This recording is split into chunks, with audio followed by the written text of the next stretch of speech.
Olá, amigos!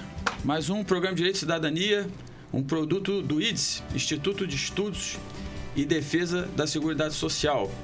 Sempre antes de nossos temas, pedir para os amigos reforçarem nosso e-book. Nós fizemos o 6º hoje, já está batendo o primeiro e-book, 160 mil downloads. E hoje, o tema de hoje, que seria a atualização do BPC e novos conceitos, está disponível na bio do Instagram @ides.cidadania e pelo site ides.jusfai.com.br. Também convidar os amigos a entrar no canal do Telegram. Nós estamos prestes a completar 4 mil pessoas lá, doutor. Bastante gente, né? Pessoal lá do grupo do Telegram sabe primeiro das coisas. Ninguém foi surpreendido que não poderia ter RPA. Ninguém foi surpreendido com alteração de renda do BPC, exclusão de idoso. Lá no grupo do IDES, todo mundo tem informação em primeira mão. Então, convidar os amigos lá, podem mandar perguntas para os nossos especialistas.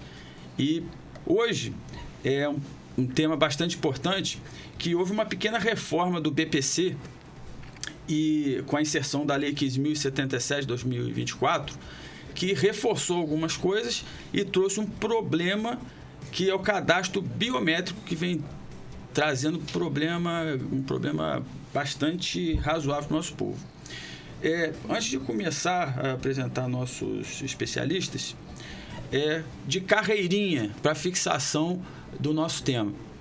A deficiência, ela é um impedimento, uma obstrução de natureza física, mental, sensorial, que impede o indivíduo de participar em igualdade de condições em sociedade.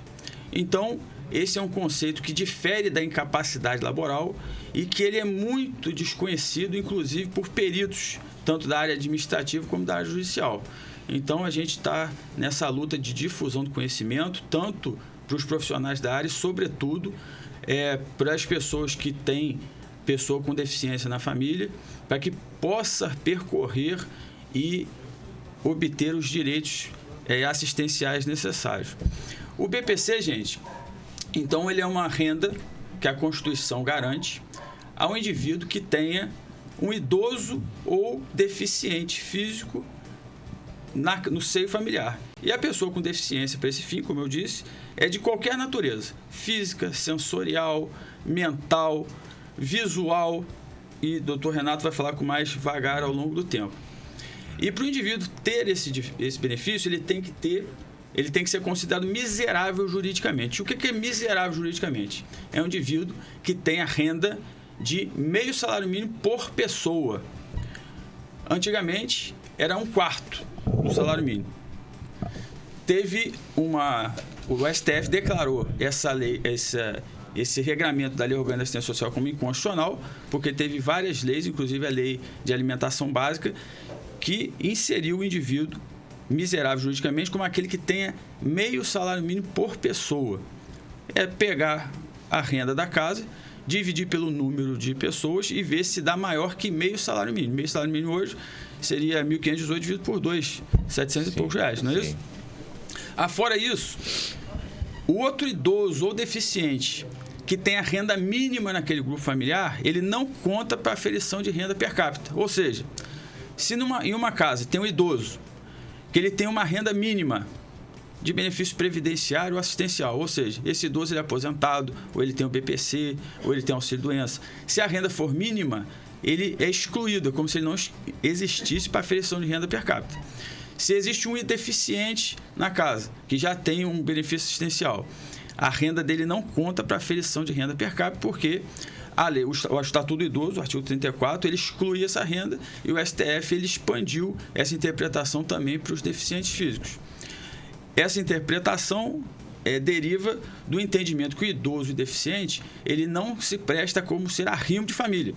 Aquela renda de benefício assistencial ou previdenciário é para tratar das suas barreiras sensoriais, mentais, físicas e da própria hipossuficiência decorrente da velhice. Fora isto, se você tem uma renda, uma despesa não coberta pelo SUS e que não é ofertado pelo Sistema Único de Saúde, você pode abater da sua renda per capita. Então, eu um indivíduo que tem uma pessoa com deficiência na casa. Tem uma renda acima desse meio salário mínimo por pessoa. Mas ele gasta muito dinheiro com o SUS. E a prefeitura não fornece o medicamento ou o tratamento necessário. Você pode abater este valor da renda per capita. Esse entendimento da multiplicidade de usuários do BPC na mesma família é um entendimento jurisprudencial muito antigo, mas com a edição da Lei 15.077, ela é expressa, foi reforçado, e isso é um ponto positivo. Um ponto negativo é a obrigatoriedade de cadastro biométrico para manutenção e concessão do BPC. A lei fala, observa só, que é necessário cadastro biométrico para questão de combate a fraudes e etc.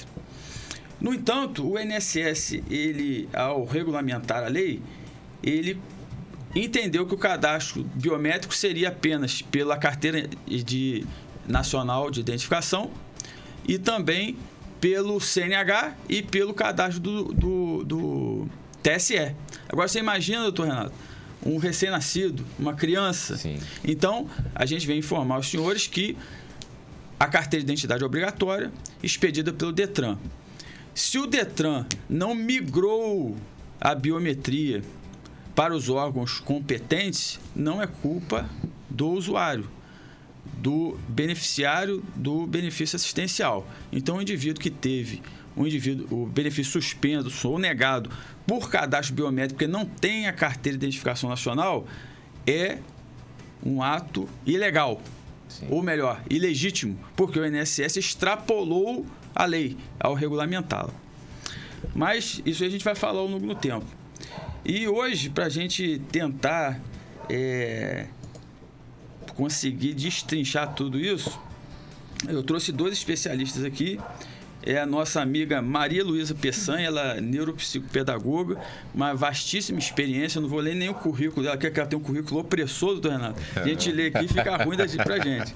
Então, eu vou botar só neuropsicopedagoga, mas ela tem um monte de especialização aqui. E o nosso irmão Luiz Renato Dumas, um advogado previdenciarista com vasta experiência na região, especialista no assunto. Maria Luísa, agradeço aí por ter vindo mais uma vez a ajudar nosso povo. Agradecer também já o pessoal indo para o ID Cidadania, no Facebook já tem bastante gente, 200 e poucas pessoas, né?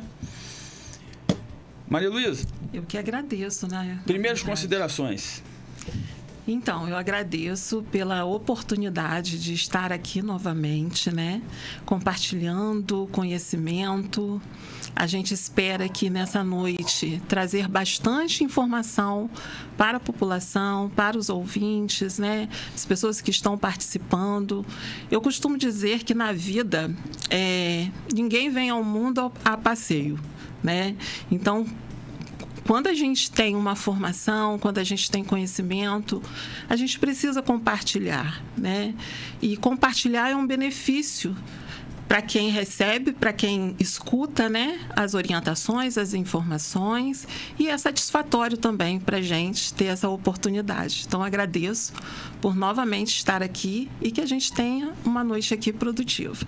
Doutor Luiz Renato Dumas, agradecer ao irmão pela presença. Primeiras considerações, doutor. Eu agradeço também a presença e a satisfação de estar aqui para poder tirar a dúvida da sua audiência em relação aos direitos, né, dos deficientes físicos. E vamos tentar aí passar o máximo de conhecimento possível para as pessoas, para a sua audiência. Conhecimento que é muito necessário porque a gente percebe muita falta de informação das pessoas e a falta de informação impede que elas tenham acesso aos seus direitos, né? Principalmente aí quem tem alguém em casa que tenha uma deficiência física. Então é uma satisfação e vamos tentar tirar todas as dúvidas possíveis aí da sua audiência. Legal. Maria Luísa, você é neuropsicopedagoga, né?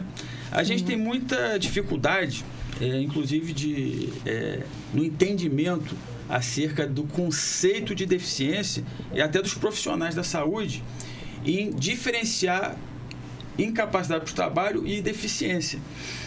Explica para a gente qual o trabalho do neuropsicopedagogo e como você vê o papel da neuropsicopedagogia na avaliação da deficiência? Como a tua profissão pode ajudar os profissionais da saúde sobre um diagnóstico correto da deficiência?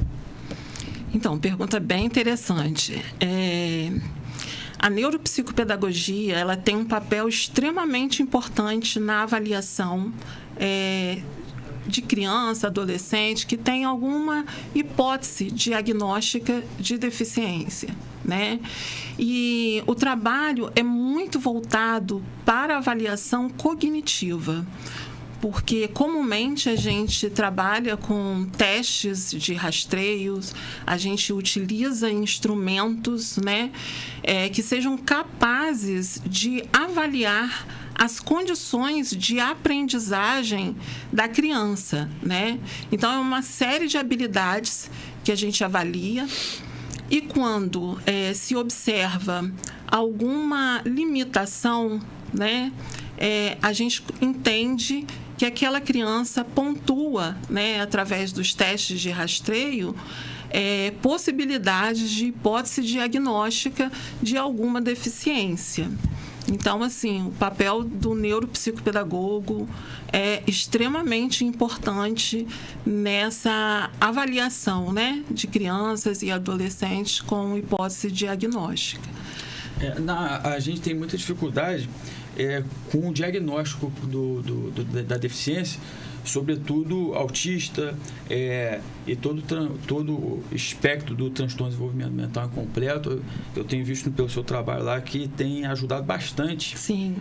Sobretudo em crianças, né? Porque a dificuldade no aprendizado é uma barreira, correto? Exatamente. E através dessas avaliações, muitas vezes é possível entregar um relatório para a mãe, né, que comparece no consultório em busca de atendimento, comparece lá no IDES, né, em busca de informações, e muitas vezes esse relatório ele ajuda muito no olhar clínico do médico para fechar um diagnóstico. Então, tem uma importância assim, muito grande. E aí, não só a pergunta que o senhor fez em relação à questão da deficiência, eu vejo que é muito importante esclarecer também conceitos como educação especial, inclusão e atendimento educacional especializado, porque muitas vezes esses conceitos eles se confundem, né? E as famílias se perdem nas orientações conceituais. Então, como a gente vai estar discutindo sobre a questão do BPC, esse processo de avaliação, é muito importante a família ter o conhecimento que entre os diversos direitos que as crianças especiais têm, é importante saber que essa criança tem o direito de ter o atendimento educacional especializado. Beleza. Doutor, entre as informações na evolução legislativa que consolidou, né, alguns entendimentos jurisprudenciais, dentre eles diz que o BPC, o Fundo de Direito do Benefício Assistencial, ele não prescreve. Então, haveria a prescrição de 5 anos, né, retroativos, mas o Fundo de Direito não prescreve. Então, o indivíduo que fez um requerimento lá há 10 anos atrás e o INSS negou, ele perdeu esse direito? Não, de forma alguma. Ele pode sim pleitear esse direito na justiça, né?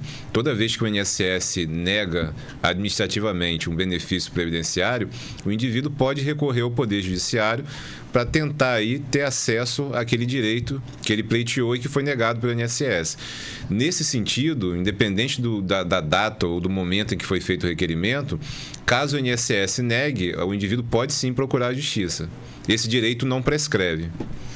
Então, ele retroage até 5 anos, mas não prescreve. Não prescreve, de 5, né? O que retroage, na verdade, são as prestações, né, que o indivíduo teria direito se o benefício tivesse sido concedido.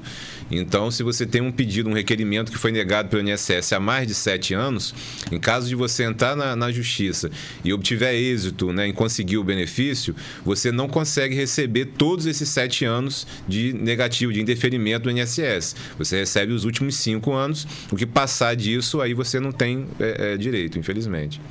Exato. Maria Luísa, a lei ela não exige a incapacidade absoluta para o BPC, até porque o conceito de incapacidade e deficiência, eles não são correlatos. Como que a neuropsicopedagogia ela pode demonstrar limitação funcional de uma pessoa que tem a capacidade preservada? Ela tem uma capacidade laboral, mas ela tem uma deficiência. Como a neuropsicopedagogia ela pode ajudar a diferenciar esses conceitos? Então, no processo de avaliação, a gente observa muito a criança ou adolescente que tenha cognição preservada e aqueles que não têm a cognição preservada. Geralmente, a criança, quando não tem, que é deficiente, que não tem a cognição preservada, ela vai ter, sim, muitas dificuldades para uma inclusão produtiva. E eu sempre coloco que é extremamente importante, principalmente as escolas, começarem a pensar em um currículo de cognição social. Porque esse currículo de cognição social é o que vai possibilitar um processo de inclusão, levando em consideração habilidades sociais para que essas crianças que tenham esse perfil sejam incluídas, né? No caso das crianças especiais que têm cognição preservada, e isso é possível a gente observar através de uma avaliação neuropsicopedagógica, esse indivíduo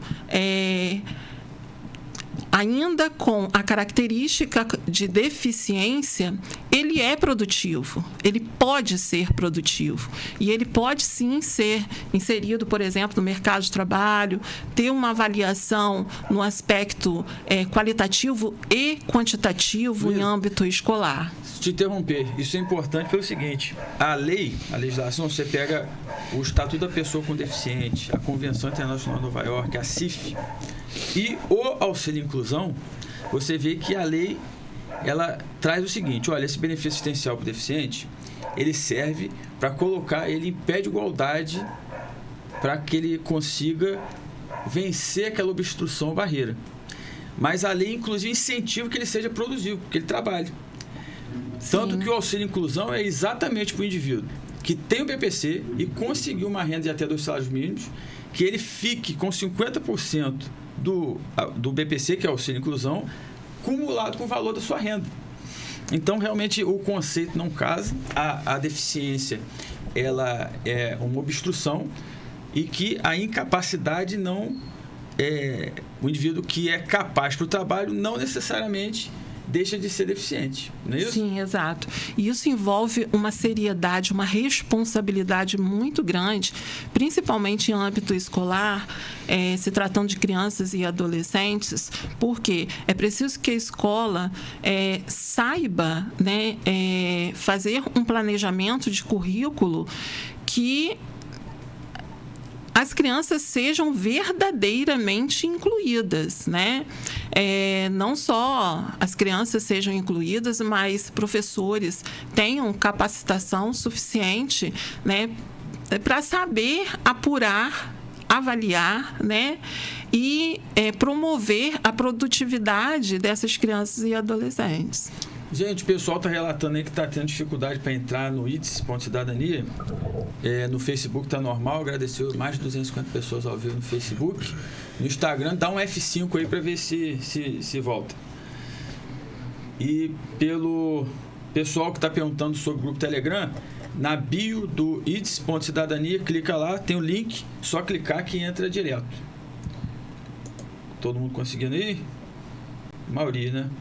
Doutor Renato, em relação ao critério de renda do BPC, em relação à exclusão de outro idoso ou deficiente do grupo familiar, como funciona isso? Essa exclusão, até inicialmente, no início da sua fala, você chegou a explicar de forma bacana. Quem tem em casa um idoso ou um deficiente físico que tem uma renda de até um salário mínimo, no caso até mesmo o próprio BPC, para um deficiente já em casa, essa renda ela não conta para o cálculo da renda per capita que analisa o requisito da miserabilidade, né, da hipossuficiência econômica para ter direito ao benefício. Então, você exclui exclui a renda desse idoso do cálculo da renda familiar, da renda da família, tanto do idoso quanto do deficiente que já recebe algum tipo de benefício ou que tem, de repente, alguma renda. Show de bola. Então, vamos dar um exemplo prático aqui. Tem 5 pessoas na casa. Sim. E 2 pessoas, o pai e a mãe, têm BPC idoso.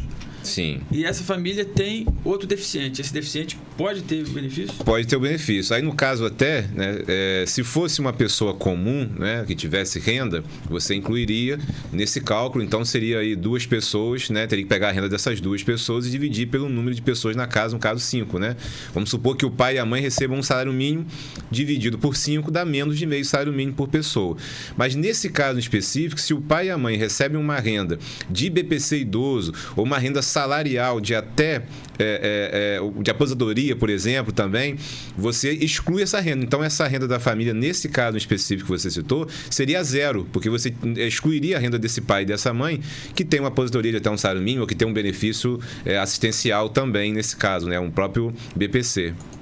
Então, perfeitamente possível a simultaneidade, ou seja, mais de uma pessoa na mesma família tendo BPC, até porque o doutor explicou que idoso ou deficiente do mesmo grupo familiar, ele não conta para a aferição de renda. Nesse caso a renda seria 0, você exclui completamente a renda desse idoso ou desse deficiente que tem um benefício de até um salário mínimo. Agradecer nossos irmãos aí no Facebook, quase 250 pessoas, a Adriana, a Camila, a Barbosa, a Aline perguntando se para usufruir do BPC, se precisa ter inscrição no CAD único, precisa, e mantê-lo atualizado de 2 em 2 anos, não pode deixar. Existe o problema de campos que tem a opção de fazer a renovação do CAD único somente via presencial, quando o aplicativo Meu CAD único, ele oportuniza que a renovação que não tem alteração de renda ou composição familiar seja pelo aplicativo. Campos é a única cidade com mais de 400 mil habitantes que não opta por isso. Sabe disso, doutor? Não sabia. Que é realmente um absurdo, né? Só aproveitando para acrescentar também, em termos de programas de aprendizagens, a família que tem a concessão, né, do benefício, ou que está em busca, se nessa família tiver algum adolescente inserido em programas de aprendizagem como jovem aprendiz, essa renda também não é contabilizada. Sim, com certeza. Também não é contabilizada. Perfeito. Abrindo perguntas para o nosso povo aí, sobretudo o pessoal do Telegram. A nossa Conceição Aparecida Santos, lá do Parque Guarulhos, lá perto de Carina, lá do Parque São Silvestre, uma Filó, turma boa lá. Luísa, meu neto tem 12 anos de idade e tem dificuldade na escola. A professora disse, ela foi conversar com a professora, né? E a professora disse que ele não consegue se concentrar e tem problemas no aprendizado. Ele quer saber se esse neto dela, ele é deficiente ou não. Então, na verdade, essa criança traz sintomas, ela traz apontamentos que alguma coisa pode ter, né, no processo de cognição e de aprendizagem dessa criança.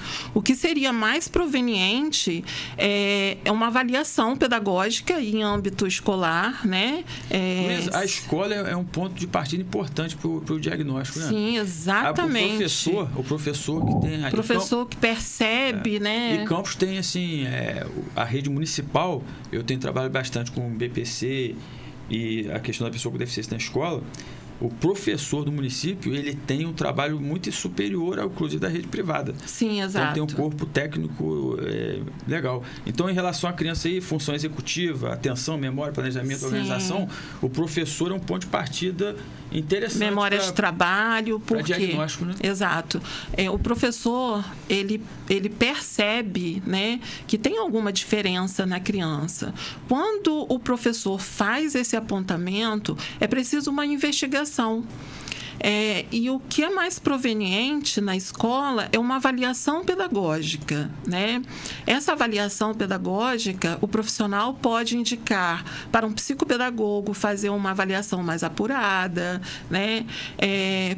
dependendo também da circunstância ou do nível de comprometimento, pode já solicitar uma avaliação médica. É preciso valorizar muito esses apontamentos que os professores fazem, né? Então, nesse caso aí, é muito indicado uma avaliação pedagógica escolar e a partir dessa avaliação, fazer os apontamentos necessários. Dona Conceição, pede para a assistente social da escola dar um encaminhamento para a senhora para a rede de saúde mental do município.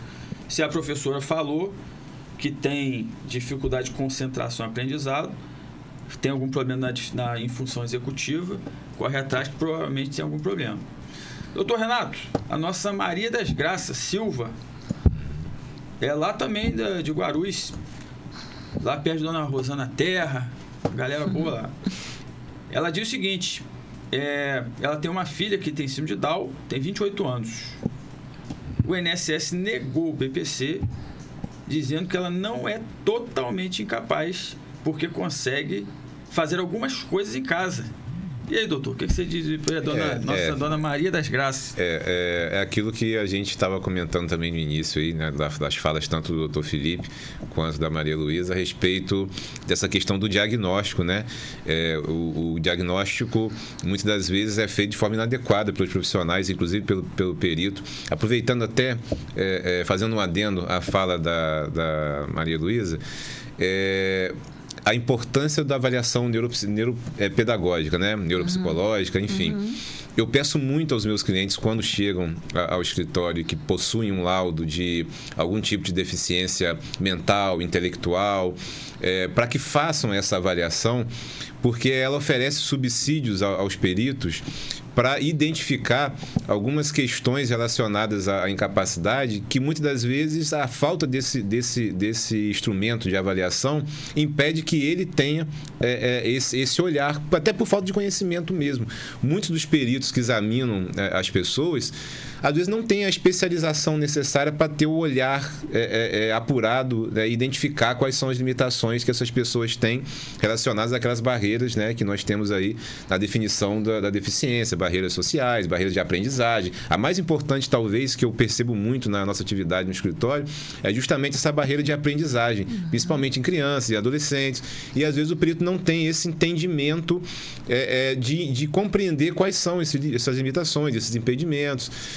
Então, assim, nesse caso em específico, o que tem que ser provado é um impedimento para que a pessoa tenha uma vida plena e possa atuar, né, perante a sociedade em igualdade de condição com as demais pessoas, né? No caso, por exemplo, de ela consegue fazer as coisas dentro de casa. Isso não é parâmetro para você analisar uma deficiência física, né? Ou esse impedimento de longo prazo. E, para mim, nesse caso, baseado no que a nossa a pessoa que está assistindo nos relatou, é um erro.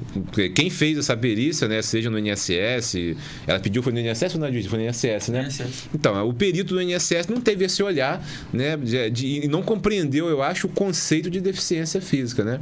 Essa que é a questão. Ela pode, sim, procurar também o Poder Judiciário para tentar, de repente, com uma ação judicial, ter acesso a esse benefício assistencial que ela estava pleiteando. Isso aí. Conceitualmente, né, doutor, não pode deixar de esclarecer sempre que a deficiência não quer dizer que incapacidade. Sim, então, olha com certeza. A sua filha pode fazer uma atividade instrumental de forma remunerada. Quer dizer que ela deixou de ser deficiente? Não.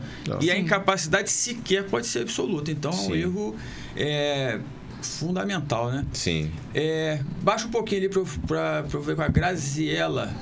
Cadê? Sumiu a pergunta da Graziela. Graziela, gostaria de saber se quem recebe Bolsa Família pode receber o LOAS. Não, porque são dois benefícios assistenciais.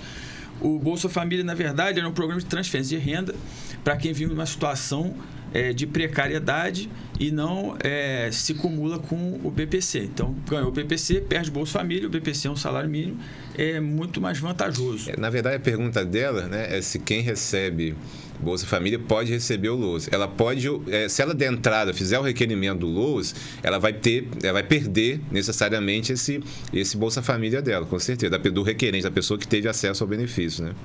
Nosso amigo Edelso, lá da margem da linha, a liderança lá, ele diz o seguinte, que tem uma prima que tem um filho autista, que não trabalha, o marido está aposentado ganhando 2.300, se ele tem direito ao BPC. Então, a renda extrapolou um pouquinho, escapou. Só se você conseguisse. Então, vamos lá. Qual a renda per capita hoje? É meio salário mínimo. Um quarto já foi do STF técnico constitucional, então é meio salário mínimo por pessoa. Então, a renda por pessoa tem que dar R$700 e poucos. 2.300 para 3 vai escapar um pouquinho. Como que você faz, Adelson? Vê a medicação que o pessoal usa e se o SUS fornece. Se não fornece, você pega o orçamento, se puder, pega 3 orçamentos, o laudo e o receituário, para comprovar que tem essa despesa do SUS que não é fornecida de forma gratuita pelo sistema, para você abater desses R$2.300 para ver se esse BPC sai para sua prima com filho autista, tá bom, meu irmão? Não só medicação, né? Tem outras despesas também, despesas com fraldas, por exemplo, com alimentação especial, para quem tem uma necessidade especial alimentar. Essas despesas, quando você não consegue esses insumos via SUS ou via rede pública, você consegue abater também nessa renda familiar para tentar ver se de repente enquadra essa renda nesse critério de meio salário mínimo por pessoa. Importante pegar a negativa, né, doutor? Exatamente, é muito importante. Então vamos lá, a Joana Silva, ela não botou aqui de onde ela é, mas ela diz o seguinte, que a filha dela tem 16 anos e tem diagnóstico de deficiência intelectual leve.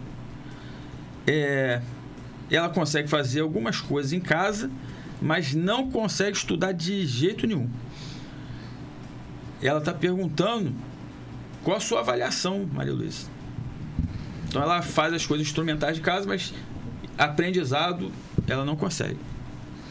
Então, o fato de uma criança ou adolescente em casa conseguir fazer algumas atividades, algumas demandas do lar, realmente não significa que em determinadas questões escolares, ela vai ter a mesma facilidade, né? O que comumente a gente consegue perceber nesses casos é que algumas habilidades em termos de memória, atenção, raciocínio lógico, desenvolvimento linguístico, em termos de habilidade escritora, tudo isso pode estar comprometido, considerando ainda que é um diagnóstico de deficiência intelectual, leve, não é isso? Isso. Leve. Então, tanto na escola, como, por exemplo, se essa criança em algum momento foi inserida no mercado de trabalho, ela vai ter dificuldade de fazer contas, de fazer organização logística, porque a memória de trabalho dela ainda não está estabelecida, né? Então, isso é um implicador, né, que acaba dificultando o desenvolvimento dela em habilidades cognitivas, né? Essa é a grande questão, porque, conforme o Dr. Luiz Renato colocou, né, às vezes a avaliação de um perito, né, não Sim. consegue dar conta dessas especificidades. Então, se ela tem um diagnóstico de deficiência intelectual, é porque várias habilidades cognitivas ela não vai conseguir dar conta, né? Beleza. O Beto entrou, Beto, lavador de carro nosso irmão lá. Você acredita que o Nico não pagou o cara até hoje? Até hoje?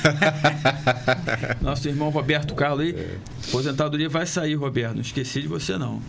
A Rodila Silva diz o seguinte: meu esposo Crenil tem deficiência visual, até agora não reconheceu sua deficiência e negou o seu BPC.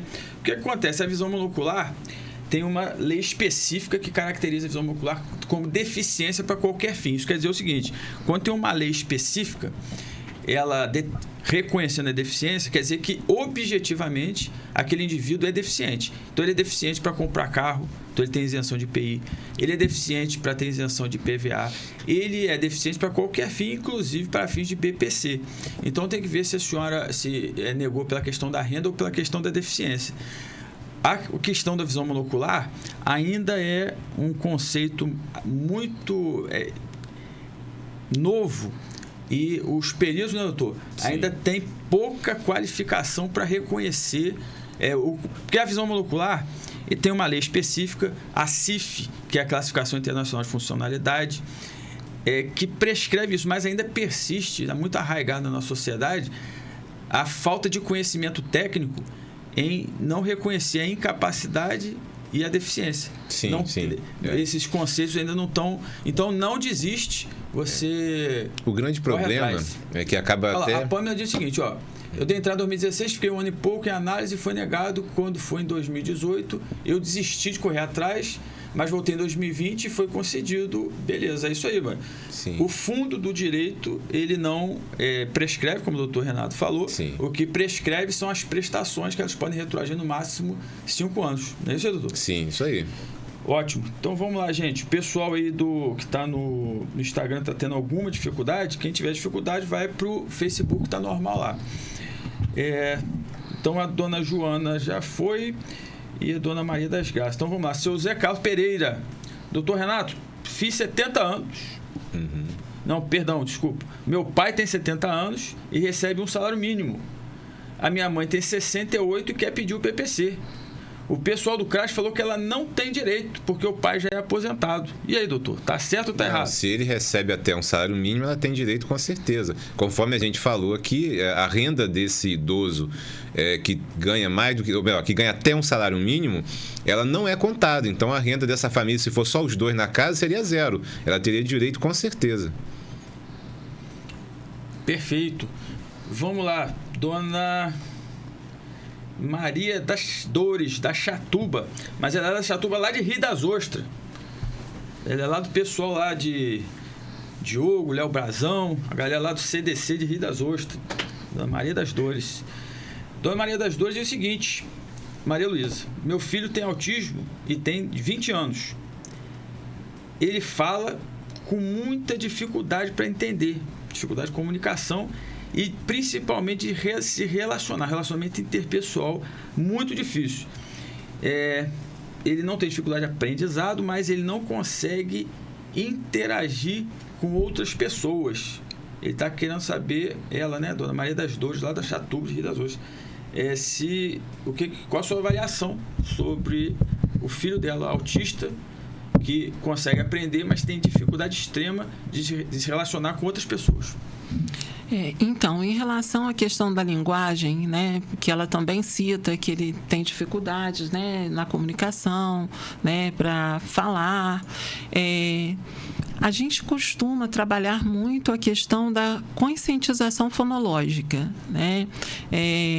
A escola também, através da pedagoga, o professor não tem como desenvolver esse trabalho, mas o trabalho pedagógico ele contribui bastante através da conscientização fonológica. E em termos das relações, ele precisa ser incentivado, né? Precisa ser incentivado, muitas vezes precisa de um acompanhamento psicológico para que ele possa vencer essas barreiras, né, das relações sociais e superar essa dificuldade que ele tem para se relacionar. Perfeito. Então, a dificuldade de comunicação social, não é isso? Uhum. Ela é uma característica é uma barreira, uma obstrução e com certeza, ou melhor, aparentemente é uma deficiência, correto? Sim, e o acompanhamento psicológico é fundamental nesses processos de superação. A Ana Lúcia Santos, ela também é da Chatuba, de Rio das Ostras também. Um abraço lá pro pessoal do CCDC de Rio das Ostras. Fizemos um trabalho forte lá um tempo atrás. Abraço a todos aí, viu? Dona Ana Lúcia, ela fala o seguinte, doutor Renato. Faz 8 anos que meu irmão tem direito ao BPC, mas só conseguiu juntar os documentos agora. Se ele ainda pode pedir ou não. Ela teve diagnóstico, ela não falou aqui, ela falou que só tem direito, né? Então, eu não vou especular qual a deficiência, né? Mas ela diz o seguinte, que ele tem... Há 8 anos atrás ele tem o mesmo sintoma e só conseguiu a documentação agora. Ela está perguntando se ela ainda tem direito em razão do decurso de tempo, né? Tem direito sim, ela pode dar entrada no requerimento dela a qualquer tempo. Isso aí não tem nenhum impedimento ou nenhum prejuízo para eles, não. O direito não prescreve, doutor? Exatamente, o direito não prescreve. Perfeito, mas só retroage 5 anos. Isso. Mas essa retroação também, ela só acontece a partir do momento que você faz um requerimento junto ao INSS, um requerimento administrativo, e ela é negado. Por exemplo, ela não poderia pleitear parcelas atrasadas desse irmão dela, porque ela não deu entrada, pelo que eu entendi, né? Ela não deu entrada ainda no requerimento no INSS. Mas não prescreve o direito, ela pode dar entrada e após essa avaliação, né, caso o INSS não conceda, ela pode brigar na justiça aí.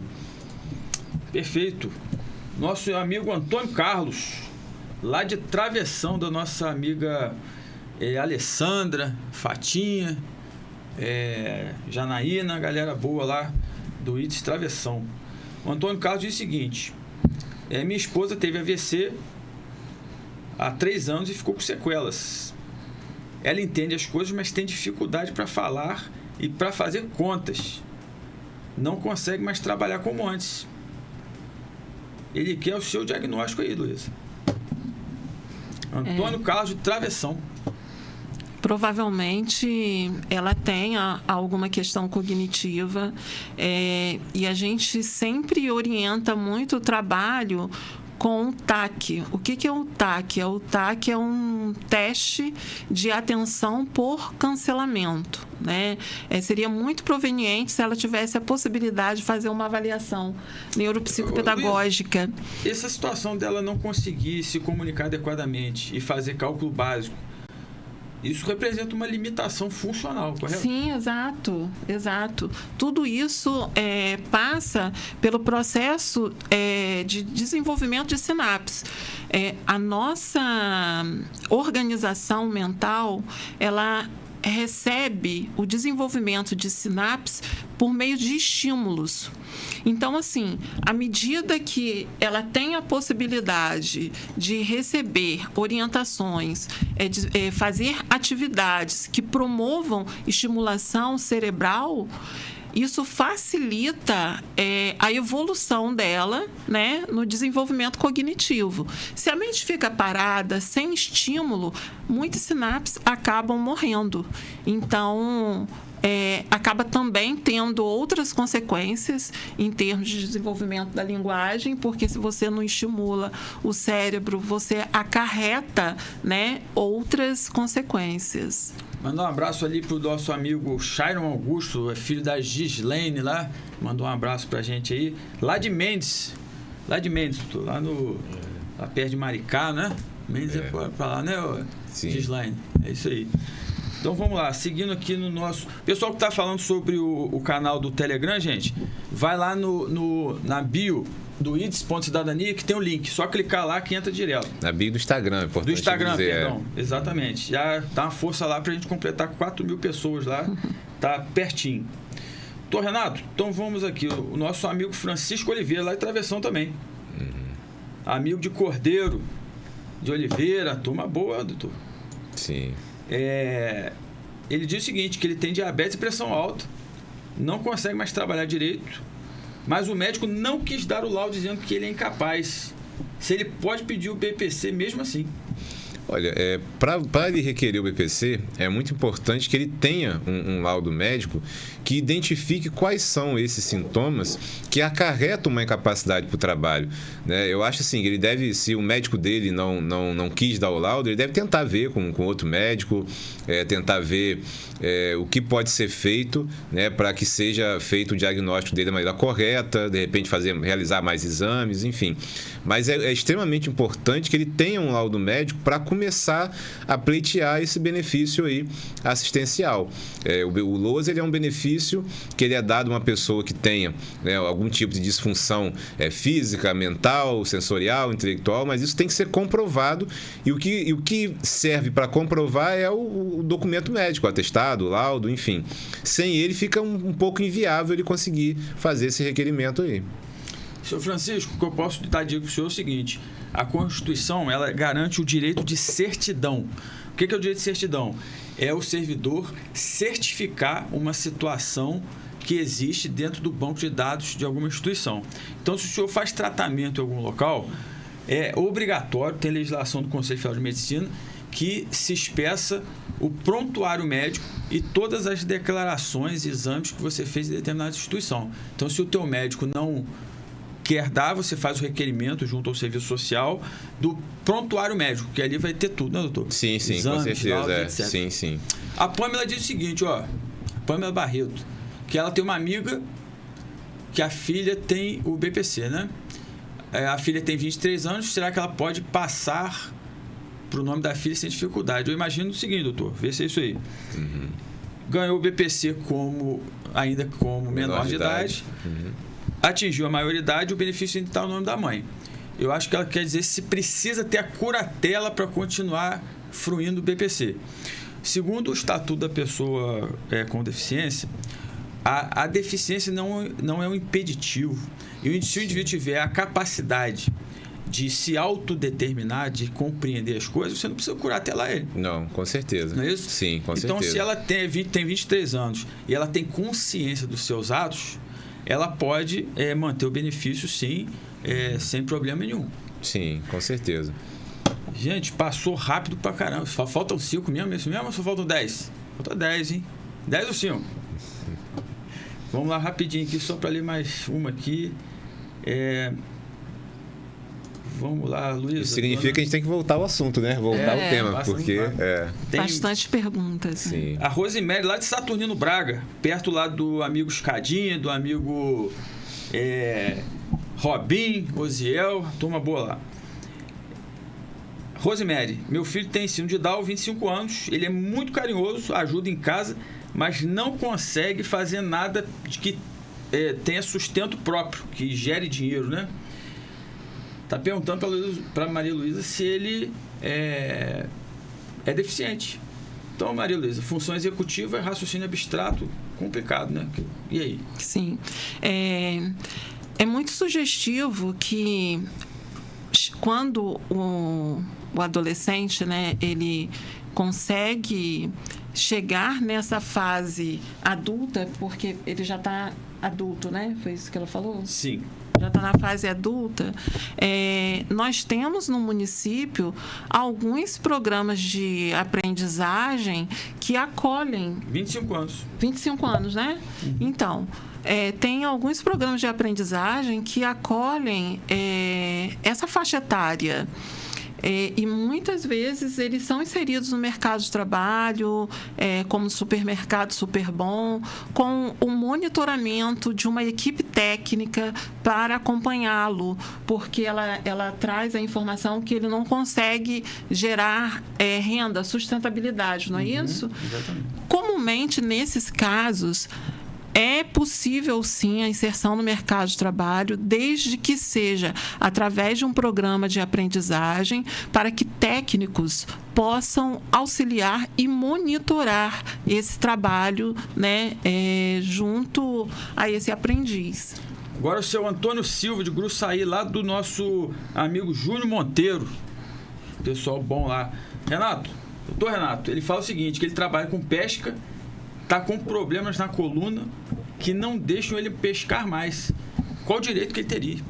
Olha, ele pode ter direito não só, né, a um BPC, caso ele reúna a documentação médica e comprove alguma deficiência, como ele pode também ter direito aí a um auxílio-doença, a uma aposentadoria, como pescador artesanal, que aí, no caso, seria até um outro tipo de benefício, um benefício previdenciário, né? Teria que comprovar a questão dele ser um segurado especial do INSS, que aí independe de contribuição previdenciária, e ele pode ter acesso até a uma aposentadoria aí, vale a pena ele tentar reunir documentação médica, né? Procurar um advogado da confiança dele para tentar ver até um benefício previdenciário mesmo, e não assistencial como o LOAS. Ele sendo pescador, né, doutor? Ele é o chamado segurado especial. Exatamente, do INSS, que independe de contribuição previdenciária. Mesmo que ele nunca tenha contribuído para o INSS na vida, ele pode ter direito tanto ao auxílio-doença quanto à aposentadoria por invalidez, desde que comprove essa condição de segurado especial, que não é difícil de comprovar, não. Dá mais pescador, né, doutor? Dá mais pescador, seguro-defeso. Exatamente. Seguro-defeso aí é uma boa. O próprio governo federal reconhece que o indivíduo provavelmente ele deve ter a carteirinha de pescador artesanal, né? Inscrição na colônia. Sim, se tiver barco, então, facilita bastante. Legal, gente, já caminhando para o final, deixa eu ler uma aqui mais uma de São João da Barra. É o Valdeci Costa, lá do nosso amigo Júnior Monteiro também. Minha neta tem epilepsia. Toma remédio, mas mesmo assim tem crise. Ou seja, é epilepsia de difícil controle. Tem dificuldade na escola e tem dificuldade, esquece as coisas e tem vergonha de ir à escola, imagino, pela questão da epilepsia. Ela está perguntando se, na sua opinião, ela se enquadra no conceito de deficiente. Alteração cognitiva, né? Sim, geralmente quando a criança tem epilepsia, ela pode ter alguma comorbidade. O que seria essa comorbidade? Ela pode ter, de repente, um outro transtorno ou algum outro problema que caracteriza, assim, a deficiência. Principalmente a epilepsia de difícil controle, que é aquela que você toma remédio e mesmo assim existe dificuldade na sinapse, onda cerebral descontrolada. Sim. Isso demanda acompanhamento clínico, demanda também um olhar diferenciado da escola para que essa criança possa se sentir acolhida e inclusa, né, no processo educacional. Valdeci, eletroencefalograma é a chave para o senhor conseguir esse benefício aí. A Valdirene Costa, lá da Baixada. Valdirene, minha neta tem paralisia cerebral. Nasceu com paralisia cerebral.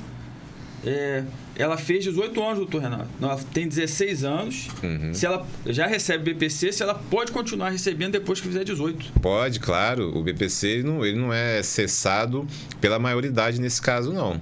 Pode receber, sim. No caso da Valdirene aqui, doutor, eu imagino que ela tendo paralisia cerebral, ela vai ter alguma dificuldade em banco quando tiver maior idade, né? Sim. O que ela deve fazer nesse caso, até a família, né, a mãe, enfim, o pai, eles devem entrar com procedimento judicial para que o juiz determine a curatela dela, né, para que ela possa ser interditada e o juiz nomeie um curador para se responsabilizar por esse benefício para ela.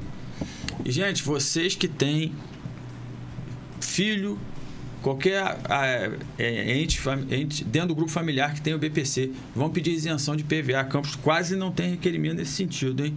Olha lá, a Rosângela parabéns no seu trabalho lá no Parque Prazeres, Maria Luísa. Muito obrigada, ela é maravilhosa. Gente, peço desculpa aí por não ler todas as perguntas, tanto do pessoal do Telegram como do Instagram e Facebook. O Instagram teve alguma instabilidade. Quando for assim, o pessoal tenta migrar para o Facebook. Mas agradeço a todos. Gente, então, em resumo do nosso programa de hoje, nunca esquecer das exclusões de renda de idoso ou deficiente que vivem na mesma casa. Ou seja, a simultaneidade BPC de vários indivíduos com BPC é possível. A incapacidade não é a mesma coisa deficiente. Não precisa comprovar a incapacidade, sim, que existe uma deficiência, uma barreira, uma obstrução. Pessoal que teve dificuldade com visão monocular é assim mesmo, tem que tentar até conseguir. Perdeu, faz de novo, né, doutor? Sim, com certeza. Ainda é um assunto novo. Sim. Em relação ao cadastro biométrico, irmãos, o INSS regulamentou que para concessão e manutenção você precisa ter o cadastro biométrico. Que para o INSS é cadastro biométrico TSE, carteira de identidade nacional, que é o cadastro biométrico no Detran. Né? Exato. E a carteira nacional de habilitação. Está errado se você teve benefício cessado por esse motivo. Tendo o cadastro biométrico no Detran e esse ente não migrou os dados para o governo federal, a culpa não é do beneficiário. Com certeza. Então, procure o restabelecimento que é devido. Agradecer a todos aí, gente. Juntando tudo aí, quase 300 pessoas ao vivo, direto aí com a gente. Vamos lá fazer inscrição no IDS, baixar os nossos e-books na bio e entrar no nosso grupinho, canal do VIP do Telegram. Doutor Renato, considerações finais. Como eu disse, é uma satisfação a gente estar aqui. Eu percebo até pelas perguntas, né, que existe uma necessidade da gente estar passando essas informações. Eu acho até que a gente deve voltar com esse tema em um outro programa, porque a gente percebe até mesmo na prática no escritório que as pessoas chegam lá com muitas dúvidas, às vezes tendo o direito há muito tempo, mas não buscam esse direito pela falta de informação. Então é uma satisfação a gente estar aqui podendo fazer isso, passar para a sua audiência as informações necessárias para que eles possam até identificar quem tem direito ou não lá em sua casa, no seu vizinho, na sua família, e possam aí pleitear esses direitos do deficiente físico, né? Do idoso, enfim, que é no caso o BPC. Um abraço para dona Karina Madeira Serpa. O pai dela lá foi... A última palavra do pai dela foi para eu tomar conta dela, acredita? Tomar conta dela, é? A última palavra do velho. Tá certo. Luiz, o pessoal tem muita dúvida aqui, mas vai ter que ficar para o próximo programa. O nosso irmão aqui é o Sebastião Gomes de Ururaí, a Marlene Rodrigues, lá de Barra do Furado. Tem uma Edson, lá de São da Barra, lá do irmão Júnior Monteiro. Tem uma galera aqui que a gente vai responder agora, mas eu anotei aqui e eu vou mandar a resposta para vocês por escrito lá pelo WhatsApp. Eu peguei aqui pelo número do Telegram. Maria Luísa, considerações finais. Eu gostaria de aproveitar e dar uma orientação às famílias que têm filhos, né, com deficiência e que são beneficiários do LOAS, em relação à frequência escolar, que é extremamente importante para a manutenção do benefício, porque uma das condicionalidades, né, é a matrícula escolar e a frequência escolar. Geralmente, quando uma criança deficiente ela faz terapias, é extremamente importante solicitar o terapeuta uma declaração para que vocês possam comprovar os motivos das ausências dos filhos de vocês e assim acompanhar esse monitoramento da frequência sempre aliada a uma justificativa, né? É extremamente importante ter esse cuidado, né, ter essa atenção de manutenção da frequência escolar, os beneficiários do LOAS, né? Então, essa mensagem, eu achei que, de repente, poderia surgir alguma pergunta em relação a isso, né? E aí, uma das questões que a gente se preocupa, aí eu falo a gente do campo educacional, é a questão da evasão escolar, né? Então, essa orientação é extremamente válida, né, em termos de atenção para a manutenção do benefício. Aproveitando para agradecer mais uma vez, né, e é uma imensa satisfação estar aqui trocando informações com vocês. É isso aí, gente. Obrigado a todos. Fiquem com Jesus. Até a próxima.